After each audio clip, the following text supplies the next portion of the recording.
Baiklah, Khalifah Siddiq Parapat akan menyampaikan ceramahnya kembali di hadapan umat manusia sedunia. Ceramah saya ini adalah ceramah pemberitahuan terhadap umat Islamnya seluruh penjuru bumi ini. Jadi di sini saya menyampaikan kepada umat Islam sedunia, umumnya umat manusianya seisi alam ini, yaitu tentang isinya kitab suci Al-Quran. Kitab suci Al-Quran ini adalah perkataan dari Allah. Tidak akan lebih mulia para ulama-ulama sedunia daripada kitab suci Al-Quran. Apabila lebih mulia ulama-ulama sedunia daripada kitab suci Al-Quran, berarti ulama-ulama sedunia sudah lebih mulia daripada Allah. Karena di dalam isinya kitab suci Al-Quran adalah perkataan dari Allah. Jadi kitab suci Al-Quran ini disampaikan oleh Allah kepada utusannya, yaitu kepada Nabi Muhammad. Nabi Muhammad menganjurkan kepada umatnya, jadikanlah Al-Quran sebagai pedoman. Pedoman kita untuk menuju ke jalan yang benar. Jadi sini Khalifah Siddiq Parapat menjelaskan kepada para ulama-ulama sedunia di dalam isinya kitab suci Al-Quran. Allah berfirman, Allah berkata. Apa perkataan Allah di dalamnya? Yaitu di surah Al-An'am di ayat 159. Bunyinya, innal ladzina farraqu dinahum wa kanu syi'an lasta minhum. Bisai'in innama amruhum ilallahi summa yunabbiuhum bima kanu yaf'alun. Maksud tujuannya, sesungguhnya orang-orang yang memecah belah agama Islam dan mereka menjadi bermacam-macam golongan Islam, sedikit pun bukan tanggung jawab Nabi Muhammad terhadap mereka. Sesungguhnya urusan mereka kepada Allah. Kemudian Allah akan memberitahukan kepada mereka apa yang telah mereka perbuat. Inilah bunyi isinya kitab suci Al-Quran di surah Al-An'am di ayat 159. Tujuan ucapan tersebut yang memecah belah agama Islam di zamannya Nabi Muhammad, yaitu pertama Imam Syafi'i, Imam Hambali, Imam Maliki, dan Imam Hanafi. Mereka inilah yang memecah belah agama Islam yang pertama di zaman Nabi Muhammad. Jadi mereka ini berwujudkan manusia dan berhati si iblis. Jadi di setiap kebenaran sudah tentu ada kejahatan. Jadi kejahatan inilah, penjahat-penjahat inilah yang selalu merintangi jalannya syiar Islam yang dilaksanakan oleh Rasul Muhammad. Para imam-imam inilah membuat bermacam-macam golongan ataupun paham. Paham Imam Syafi'i, lain mazhabnya, lain pahamnya. Mazhab Imam Hambali, lain pahamnya. Mazhab Imam Maliki, lain pahamnya. Mazhab Imam Hanafi, lain pahamnya. Sedangkan Nabi Muhammad hanyalah satu. Dari mana ada bermacam-macam golongan ataupun paham. Jadi mereka para imam-imam inilah membuat ajaran-ajaran Islam hanyalah karangannya sendiri, bukan atas datangnya dari Rasul Muhammad. Mereka sangat iri dan benci terhadap Nabi Muhammad, sehingga mereka membuat bermacam-macam golongan. Sedangkan Nabi Muhammad menganjurkan kepada umatnya, tidak ada perbedaan pendapat di dalam ajaran-ajaran Islam yang disampaikan oleh Rasul Muhammad kepada umatnya. Tidak ada perbedaan pendapat. Mengapa? Sesudah para ulama-ulama, ada yang paham-pahamnya Wahabi, ada yang paham-pahamnya Ahmadiyah, Salakus Soleh, Muhammadiyah, kaum tua, dan sebagainya. Cara solatnya pun ada yang bermacam-macam cara solatnya. Bahkan sudah lebih, hampir 400 golongan di dalam ajaran-ajaran Islam. Dari mana ada ajaran-ajaran Islam sampai 400 bermacam-macam golongan ataupun paham? Seperti inilah ajaran-ajaran Islamnya. Bukan datangnya dari Allah dan bukan datangnya yang dianjurkan oleh Rasul Muhammad. Hanyalah rekayasa dari para imam-imam. Sehingga Allah membiarkan umat manusia terombang-ambing, tak tentu arah. Karena mengapa? Ajaran-ajaran Islamnya bukanlah ajaran-ajaran yang benar. Sesudah wafatnya para Imam Syafi'i beserta kawan-kawannya, timbul Imam Bukhari Di kemudian hari timbul Imam Bukhari. Imam artinya ikutan, Bukhari artinya karena dia asalnya dari Bukhara, Rusia Selatan. Di sini sarangnya komunis. Jadi orang komunis, bagaimana caranya agar umat Islam terpecah belah? Imam Bukhari mempelajari ajaran-ajaran Islam, bahkan dia lebih mengetahui daripada ulama-ulama orang Arab. Sehingga Imam Bukhari menyusup masuk ke dalam Islam untuk memecah belah ajaran-ajaran Islam. Penyusupan yang dilakukan oleh Imam Bukhari di dalam ajaran-ajaran Islam, dia ajarkan ajaran-ajaran komunis tanpa disadari oleh umat-umat Islam. Imam Bukhari ini berasal dari Rusia Selatan, sarangnya komunis. Jadi Imam Bukhari inilah mengajarkan ajaran-ajaran komunisnya menyusup ke dalam Islam dan diikuti oleh para ulama-ulama sedunia.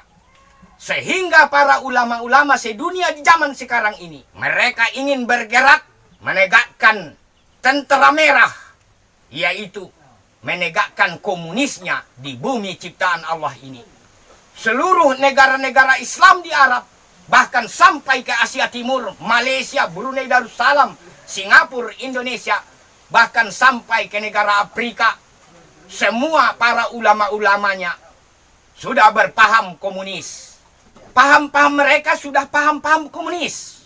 Di dalam kitab suci Al-Quran, di surah Al-An'am, di ayat 159. Di sini disebutkan bahwa para ulama-ulama sedunia bukanlah ada memiliki agama. Mengapa saya katakan tidak memiliki agama? Beragama Islam, Rasul Muhammad tidak mengakuinya. Rasul Muhammad tidak mengakui para ulama-ulama sedunia sebagai umatnya.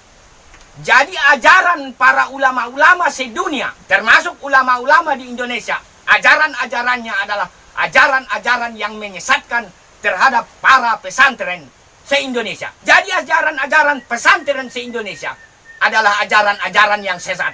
Bukan ajaran-ajaran dari Rasul Muhammad. Mengapa saya katakan ajaran yang sesat? Sini akan saya bacakan tentang paham-paham dari ulama. Ulama ini adalah sesepuhnya para pesantren. Ibarat ilalang, kemana angin berhembus, kesitulah ilalang akan mengikuti. Ibarat seperti itu juga lah para pesantren se-Indonesia. Kemana ulama mengarahkan ajaran-ajarannya, para pesantren tak ubahnya seperti daun ilalang. Ini saya sebutkan, akan saya jabarkan kepada umat Islam sedunia, umum Indonesia, agar kamu sekalian mengetahui ajaran-ajaran ulama terhadap umat-umatnya Nabi Muhammad tentang adanya siksa kubur. Ini paham-paham ulama yang dianjurkan kepada umatnya Nabi Muhammad. Ini paham komunis. Di saat-saat manusia akan menghadapi sakaratul maut, ini paham ulama. Paham dari Imam Bukhari, paham komunis. Di dalam kubur ada siksa kubur. Ini paham ulama. Siksa kubur itu ada. Sangat pedih, kata ulama. Orang yang mati di tengah laut, seperti ini umpama kapal tanpa mas satu yang tenggelam di perairan Indonesia. Mereka habis semua mati. Apakah mereka disiksa kubur? Ini saya jelaskan kepada para ulama-ulama. Manusia-manusia yang mati tenggelam di dalam lautan, apakah mereka mendapat siksa kubur? Sedangkan mereka bukan yang dikubur. Katakanlah mereka dibawa ke alam kubur, sedangkan mereka matinya bukan yang dikubur. Mana kuburnya? Mana kuburannya? Inilah paham ulama-ulama yang datangnya dari Imam Bukhari, Bukhara Rusia Selatan, yang berhaluan komunis. Mana?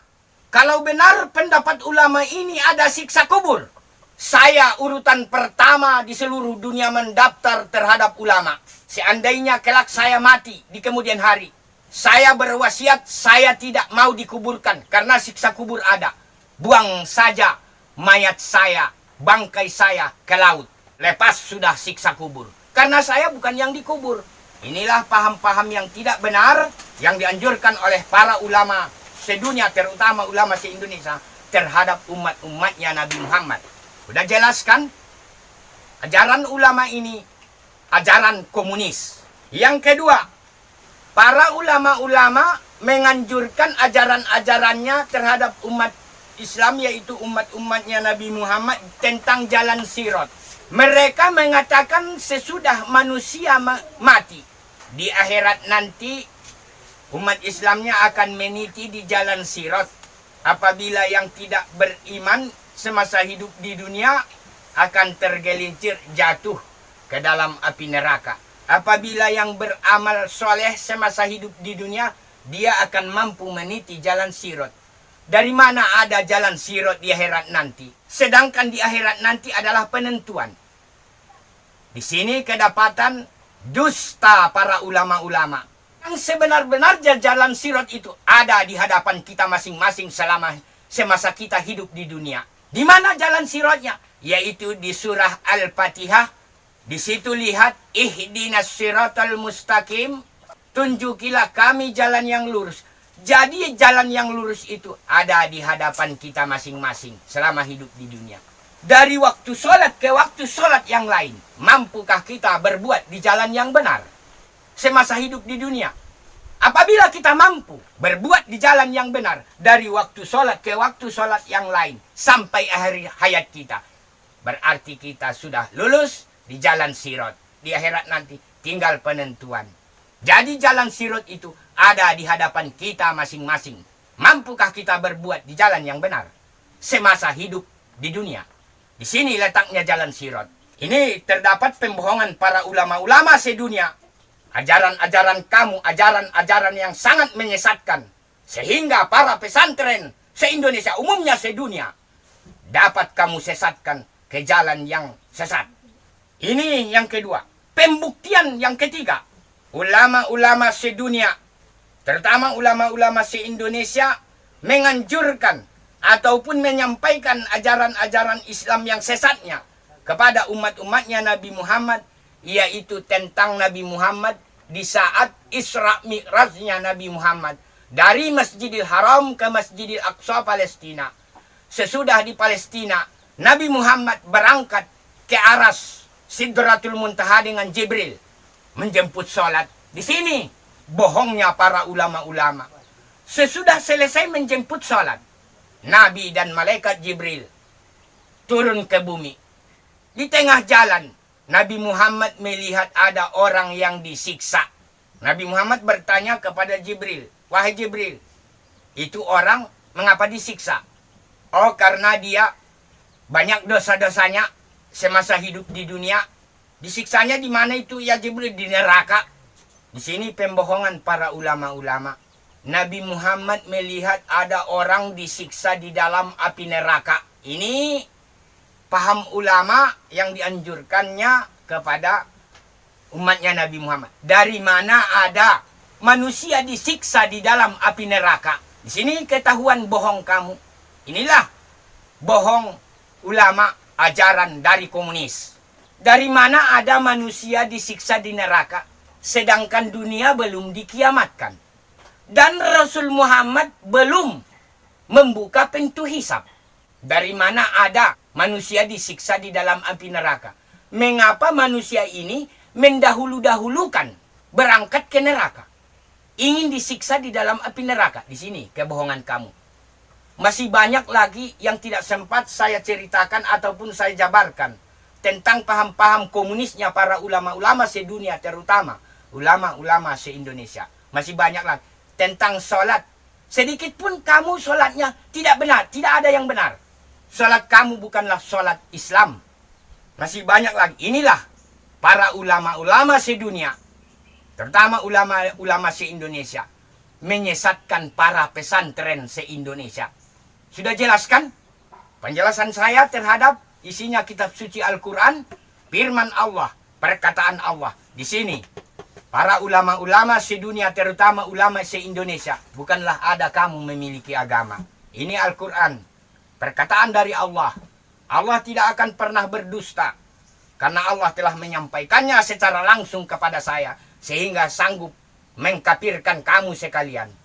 Satu-satunya manusia sesudah wafatnya Nabi Muhammad sampai sekarang, satu-satunya manusia yang mampu menceritakan Isra Mi'rajnya Nabi Muhammad adalah Khalifah Siddiq Parapat yang telah diberitahukan oleh Allah kepada saya. Jadi di dalam kitab suci Al-Quran di sini disebutkan dan dikatakan ada Isra Mi'rajnya Nabi Muhammad, yaitu di surah Al-Baqarah di ayat 186. Lihat, di sinilah Isra Mi'rajnya Nabi Muhammad. Tetapi tanpa pemberitahuan dari Allah kepada kamu sekalian, kamu tidak akan mampu untuk menjabarkannya. Jadi selama ini para ulama-ulama telah menyesatkan umat-umatnya Nabi Muhammad. Sudah jelaskan penjabaran saya tentang ulama sedunia. Misionerisnya komunis di seluruh dunia adalah para ulama-ulamanya. Sudah di ujung tanduk kebenaran. Komunis di negeri ini sudah kuat. Umumnya seluruh dunia. Siapa komunisnya? Para ulama-ulama ingin memusnahkan kebenaran, ingin memusnahkan umat-umatnya Nabi Muhammad. Lihat itu di negara Iran, umat Islamnya sudah menjadi komunis, tentara merah. Mereka telah mendirikan Ka'bah. Dari mana ada Ka'bah dua sedangkan Nabi Ibrahim hanyalah satu. Dan Ka'bahnya berdiri baru kemarin sore, sedangkan Nabi Ibrahim sudah lama meninggal dunia. Ini paham komunis, tentara merah yang disusupi oleh ulama. Jadi ulama inilah sebagai misionerisnya komunis yang telah dapat disusupi oleh Imam Bukhari. Jadi bukan di Indonesia ini saja akan mengalami partai komunis Indonesia. Di seluruh dunia Islam akan mengalami gejolak komunisnya. Untuk itu di sini Khalifah Siddiq Parapat menghimbau kepada seluruh umat Islam sedunia, terutama umat Islamnya se-Indonesia, waspada terhadap ulama. Inilah penyampaian saya kepada kamu sekalian. Dan begitu juga di sini Khalifah Siddiq Parapat akan menyampaikan sejarah kegagalan PKI-nya di Indonesia. Partai Komunis Indonesia yang pertama disusupi oleh Rusia Selatan, negara Rusia. Mereka menyusupi Indonesia pertama yaitu Madiun tahun 48. PKI ingin mendirikan NKRI menjadi negara komunis di bawah komando sesepuh PKI yaitu Musso. Yang tidak sehaluan dengan PKI habis dibantai semua rakyat di Madiun. Ribuan nyawa dipotong lehernya. Mereka tidak segan-segan memotong leher manusia. Mengapa? Karena mereka sudah tidak berperi kemanusiaan lagi. Tetapi kebenaran masih kuat di Madiun. Allah belum memberikan kemenangan kepada PKI sehingga PKI dapat dilululantakkan oleh satuan pasukan divisi Siliwangi. Sehingga PKI Madiun gagal. 17 tahun kemudian mereka menyusun kekuatan kembali untuk membalaskan dendamnya di tahun 48 atas para korban-korbannya orang tua PKI. Jadi keturunan dan keluarga PKI yang mati terbunuh di tahun 48 ingin membalaskan dendamnya. Pada tahun 1965 PKI menculik dan membunuh para jenderal-jenderal TNI Angkatan Darat. Seperti yang saya jelaskan di ceramah kemarin, Presiden Soekarno telah menjadi komunis, telah menjadi PKI. Presiden Soekarno menganjurkan kepada seluruh rakyat Indonesia, yaitu Presiden Soekarno memberikan BLT. Apa BLT? Bantuan langsung tunai terhadap rakyat. Mengapa terjadi seperti ini? Karena Presiden Soekarno telah membuat perekonomian negara jatuh terpuruk sehingga seluruh rakyat Indonesia mendapat sengsara dan menderita atas perbuatan Presiden Soekarno. Disinilah penderitaan rakyat sehingga Soekarno memberikan BLT. Berbondong-bondong rakyat menerima BLT dari Soekarno. Tetapi begitu di penghujung 30 September PKI mengadakan kudeta terhadap NKRI. Barulah mereka mengetahui yang menerima BLT dari Soekarno ternyata menjadi anggota komunis. Jadi PKI-nya di negara NKRI ini beribu cara. Jadi PKI di tahun 48 mengalami kegagalan. Di tahun 65 mengalami kegagalan. Sudah 2 kali PKI-nya di negeri ini mengalami kegagalan. Jadi PKI-nya merenungi di mana kelemahan PKI selama ini Sehingga PKI mengalami kegagalan 2 kali. PKI di zaman sekarang telah menemukan kegagalan-kegagalan mereka. Apa yang mereka temukan?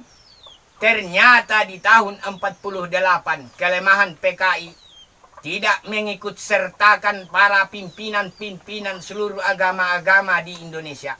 Ini titik kelemahan PKI. Di zaman sekarang ini PKI telah menemukan kelemahan mereka. Apa? Ternyata PKI tidak mengikut sertakan para pemimpin-pemimpin agama di negeri ini. Inilah titik kekalahan PKI.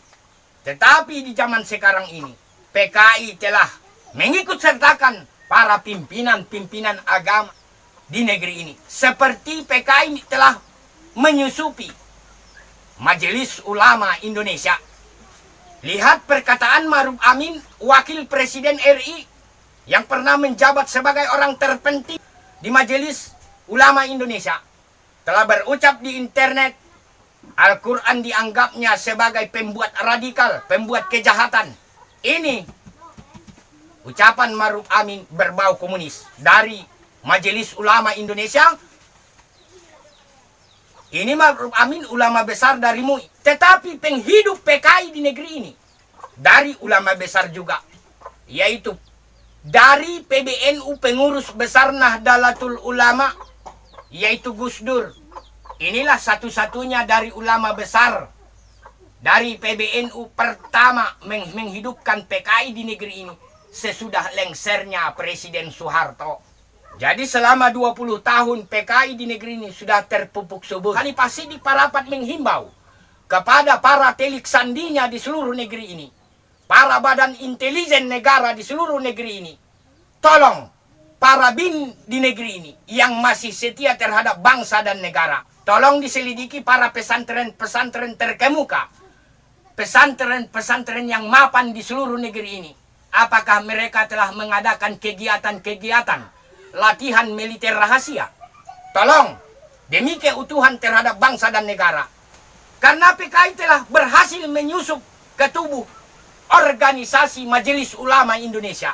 Tolong diselidiki. Saya menyampaikannya bukan atas kehendak saya, karena perintah dari Allah untuk menegakkan kebenaran dan keadilan di bumi ciptaan Allah ini. Di sini akan saya berikan sedikit ilmu rohani kepada umat Islamnya se-Indonesia, umumnya rakyat Indonesia, ilmu rohani, ilmu hati. Baiklah, saya akan menyampaikannya tentang para ulama-ulama. Apabila ulama PKI, berarti para pesantren sudah jelas akan mengikuti ulama. Mengapa? Karena ulama adalah sesepuh mereka. Ini akan saya berikan ilmu hati terhadap umat Islamnya se-Indonesia, umumnya seluruh rakyat Indonesia. Tidak akan ada asap tanpa ada api. Dan tidak akan ada demonstrasi tanpa adanya PKI di negeri ini. Inilah saya menganjurkan kepada seluruh manusia-manusianya di negeri ini. Semenjak berdirinya negara NKRI belum pernah ada sejarahnya TNI turun ke jalan berdemonstrasi unjuk rasa menuntut Presiden Jokowi mundur dari jabatan presiden dan menuntut Maruf Amin wakil presiden mundur dari jabatan. Belum pernah ada sejarahnya. Mengapa di zaman sekarang ini TNI turun ke jalan menuntut Presiden Jokowi dan Maruf Amin mundurkan diri dari jabatan? Karena negara sudah dalam keadaan kritis, dalam keadaan genting, berbahaya, sehingga TNI turun ke jalan. Karena organisasi-organisasi yang lain tidak ada yang turun ke jalan, sehingga TNI turun ke jalan. Inilah menandakan bahwa bangsa Indonesia akan mengalami perang ketiga, yaitu perang saudara di NKRI ini. PKI ingin menjadikan NKRI sebagai negara komunis. Mengapa TNI turun ke jalan? Sedangkan para organisasi-organisasi Islamnya di seluruh negeri ini, mengapa tidak ada turun ke jalan? Mengapa mereka diam membisu? Ini ilmu rohani akan saya berikan kepada para manusia-manusia se-Indonesia. Mengapa para organisasi-organisasi Islam di seluruh negeri ini tidak ada yang turun ke jalan? Karena sesepuhnya Para organisasi-organisasi Islamnya se-Indonesia adalah ulama. Sehingga ulama tidak pernah menggerakkan. Mengapa tidak pernah menggerakkan? Karena para ulama se-Indonesia sudah lebih banyak berhaluan komunis. Ibarat 75% golongan, hanya 1% golongan ulama yang memahami kebenaran. Sungguh sedikitnya ulama memahami kebenaran. Inilah yang telah saya sampaikan kepada umat-umat Islamnya se-Indonesia. Tolong selidiki apa kegiatan-kegiatan para pesantren yang sudah mapan di negeri ini. Apabila pesantren telah mengadakan latihan-latihan militernya, berarti sudah jelas para pesantren di negeri ini telah bahu-membahu dengan PKI. Mereka ingin meruntuhkan NKRI menjadi negara komunis. Untuk itu, di sini Khalifah Siddiq Parapat menghimbau kepada seluruh para pesantren di negeri ini, jangan ikuti para ulama-ulama karena para ulama-ulama sudah berhaluan komunis. Khalifah Siddiq Parapat bertanggung jawab demi menegakkan kebenaran dan keadilan di bumi ciptaan Allah ini. Karena ini adalah perintah dari Allah langsung kepada saya.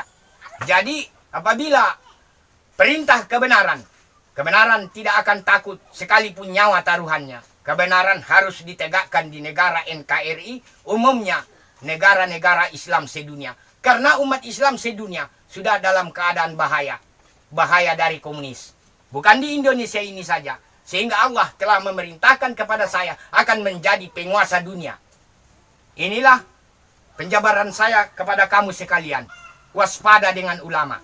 Sudah saya jelaskan tadi, ilmu pengetahuan ulama yang diajarkan kepada umat Islam. Seperti yang saya jelaskan tadi, siksa kubur, jalan sirat, dan Isra Mi'rajnya Nabi Muhammad. Sudah jelaskan? Tidak mungkin saya jabarkan semua. Sinilah paham-paham komunis. Waspada terhadap ulama. Karena Allah telah menyampaikannya kepada saya. Ulama dan penguasa negeri adalah perintang kebenaran. Maksudnya anti terhadap kebenaran. Siapa ulamanya? Maruf Amin. Siapa penguasa negerinya? Joko Widodo. Ingat peristiwa di tahun 65 yang diterapkan oleh Presiden Soekarno terhadap BLT kepada rakyat. Seperti yang saya jelaskan tadi, ternyata yang menerima BLT menjadi anggota PKI. Dan begitu juga seperti di zaman Presiden Jokowi. Presiden Jokowi telah mengadakan bantuan terhadap rakyat, yaitu BLT-nya bala bantuan dari Jokowi. Apakah bantuan dari Jokowi akan menjadi bala terhadap rakyat di seluruh negeri? Akan menjadi bala? Sudah jelas akan menjadi bala. Khalifah Siddiq Parapat menyampaikan seluruh rakyat Indonesia yang setia terhadap bangsa dan negara, terutama umat Islamnya. Kebijakan-kebijakan yang dilakukan oleh Presiden Jokowi adalah berhaluan komunis. Pernyataan dari Khalifah Siddiq Parapat berhaluan komunis. Waspada terhadap kebijakan-kebijakan dari Presiden Jokowi. Khalifah Siddiq Parapat siap menghadapi demi menegakkan kebenaran dan keadilan di bumi ciptaan Allah ini. Untuk itu di sini saya menyampaikan kepada seluruh rakyat Indonesia. Dan begitu juga para TNI Angkatan Darat seperti Kostrad, dari Kesatuan Kostrad, Kopassus, dari Kesatuan Pangdam, umumnya seluruh TNI yang cinta kepada bangsa dan negara. Mari kita sama-sama membela NKRI. Jangan biarkan PKI menerjang bangsa Indonesia, menerjang kita. Apabila PKI menerjang, kita siap untuk menghadang. Di sini Khalifah Siddiq Parapat menyampaikan kepada seluruh rakyat Indonesia, bersatu akan kuat, bercerai-berai akan mudah rapuh. Apabila PKI akan mengadakan gerakannya, seluruh perhubungan internet di seluruh Indonesia akan mereka padamkan. Mengapa mereka padamkan? Agar persatuan, kesatuan yang cinta kepada bangsa dan negara tidak bisa berhubungan sesama pasukan. Inilah teori PKI. Jadi PKI akan mendirikan NKRI menjadi negara komunis.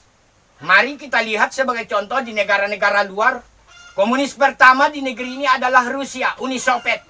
Uni Soviet dapat menyusupi PKI-nya ke RRC, Republik Rakyat Cina. Dari Cina menyusup ke negara Vietnam, Kamboja, Jepang, dan negara-negara Asia Timur. Sudah banyak berhaluan komunis. Jadi ke Indonesia, mereka akan merencanakan NKRI akan menjadi komunis. Jadi sebelum hujan sediakan payung. Sebelum PKI meledak di negeri ini, mari sama-sama kita menghalau mereka. Yang satu-satunya di negeri ini, yang paling ditakuti oleh Presiden Jokowi manusianya, adalah Khalifah Siddiq Parapat. Apabila ceramah saya terangkat ke permukaan, jangankan komunisnya di negeri ini, komunisnya di seluruh dunia, sesuai dengan perintah Allah kepada saya, insya Allah akan saya redam. Karena Al-Quran adalah perkataan dari Allah. Saya hanyalah sebagai perantaraannya saja untuk menyampaikan kepada kamu sekalian. Jangan sampai negara Republik Indonesia direbut oleh komunis. Sebelum hujan sediakan payung. Sudah saya katakan, satu-satunya yang paling ditakuti oleh manusianya di negeri ini, yang paling ditakuti oleh PKI-nya di negeri ini adalah Khalifah Siddiq Parapat. Kamu sekalian tidak akan mampu mencerna kekuasaan dari Allah. Kalau Allah berkehendak sesuka hatinya. Mari kita jadikan Al-Quran sebagai contoh di zaman Nabi Lut. Dan begitu juga di zaman Nabi Nuh. Tidak mungkin istrinya menjadi pengkhianat kepada suaminya. Dan begitu juga di zaman Nabi Ibrahim. Tidak mungkin ayahnya Azar menjadi musuhnya. Dan begitu juga di zaman Nabi Muhammad. Tidak mungkin paman kandungnya sendiri menjadi musuhnya. Dan begitu juga ulama. Tanpa pemberitahuan dari Allah. Umumnya semua umat-umat Islam dari pesantren. Tidak mungkin ulama berkhianat terhadap umat Islam. Tidak mungkin. Kalau Allah berkehendak, yang tidak mungkin akan menjadi mungkin. Kita lihat Ma'ruf Amin sudah berhaluan komunis. Ini orang penting di Majelis Ulama Indonesia. Gus Dur dari PBNU, penghidup PKI, tidak mungkin. Tetapi kalau Allah berkehendak, yang tidak mungkin jadi mungkin. Mari kita lihat mereka. Para ulama-ulama se-Indonesia sudah lebih banyak berhaluan komunis daripada yang tidak komunis. Allah tidak akan memberikan dan tidak akan membenarkan terhadap penduduk bumi kebenaran dimusnahkan. Sekuat apapun PKI di negeri ini, sekuat apapun PKI di seluruh dunia, tidak akan mungkin kamu mampu meluluhlantakkan kebenaran. Kebenaran harus tegak di bumi ciptaan Allah ini. Untuk itu, sebenarnya masih banyak lagi yang akan saya sampaikan kepada umat Islamnya di seluruh negeri umumnya sedunia. Mari sama-sama kita membenahi komunisnya di negara Iran dan beberapa di negara-negara Arab. Mereka jadikan sebagai negara komunis, termasuk di negara Indonesia. Ini sudah gerakan-gerakan komunisnya sedunia. Karena Imam Bukhari itu berhaluan komunis. Sebenarnya Imam Bukhari ini bukan nama asli yang sebenarnya. Imam artinya ikutan, Bukhari artinya Buhara karena dia dari daerah Buhara, Rusia Selatan. Disinilah sarangnya komunis. Inilah penjabaran saya kepada kamu sekalian. Untuk itu, di sini saya menyampaikan kepada Jenderal mantan Pangap Jenderal Mantio sebagai Pangap yang telah dipecat oleh Presiden Jokowi. Mengapa Bapak Jenderal Sumantio? Karena Bapak Jenderal Sumantio sebagai Pangap, Panglima Besar, Panglima Angkatan Bersenjata Republik Indonesia menganjurkan film G30 SPKI diputar di seluruh kepulauan NKRI. Agar para anggota TNI dan rakyat mengetahui cikal bakal PKI di tahun 65. Agar kita semua dapat memberi contoh bagaimana biadabnya PKI. Sehingga Presiden Jokowi memecat langsung Bapak Jenderal Sumantio. Bapak Jenderal Sumantio sebagai penegak kebenaran rela pangkat dan jabatannya dipecat demi menegakkan kebenaran dan keadilan. Mengapa Jokowi memecat Bapak Jenderal Sumantio? Karena Jokowi telah berhaluan komunis. Khalifah Siddiq Parapat bertanggung jawab mengatakan Joko Widodo berhaluan komunis. Inilah pernyataan saya di dalam ceramah ini. Semoga Bapak Jenderal Sumantio mendapat rahmat dan hidayahnya dari Allah. Wa akhirul kalam, ya Allah berikanlah keselamatan kepada umat-umatnya Nabi Muhammad di negeri ini atas rencana komunis. Amin ya Allah, amin ya Allah, amin ya Allah. Sekian terhadap ceramah Khalifah Siddiq Parapat. Asyhadu an la ilaha illallah wa asyhadu anna Muhammadar Rasulullah.